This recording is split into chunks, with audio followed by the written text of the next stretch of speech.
This video is how to hack into something that has a button on it. So there are lots of things with buttons, like this remote. This would be a little complicated since there are lots of buttons. So my simpler example is this Easy button that is pretty familiar to people, sold at Staples for about $6. So I pried it apart by taking off the screws on the bottom. I've removed the batteries. The screws were hidden under little black feet. They had to be taken off, but it was pretty effortless. So I'm going to hook it up to the bench supply that's across the way, because there were two alkaline batteries producing 3 volts rather, each 1.5 volts. I've got that set to 3 volts. So I've looked at the circuit. There's something called VDD on the black wire. That would be the positive voltage, which is not a US convention. Typically, plus voltages are red in the States anyhow. So now, that was easy. Now we've got it powered without batteries.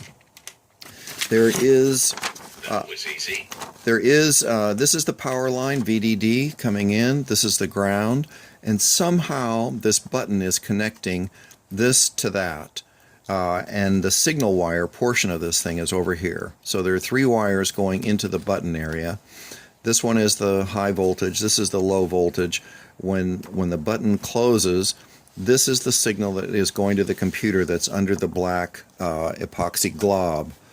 So there are these little silver places that are solderable. They probably were test points to the original manufacturers of the thing. And I found that by connecting these two, which I'll do in just a minute, you can produce the same sound. So let's go do that.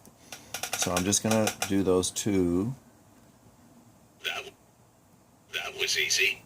Okay, so what you would do now that you've found these two pads, you'd solder 2 wires to those things, and you'd bring them out through the case, or figure out how to squeeze your own circuit into this.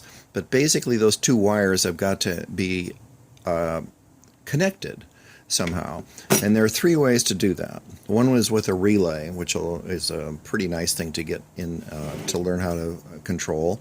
Another one is a transistor, which also has some advantages. 15-cent transistor called a 2N2222 will work in this application.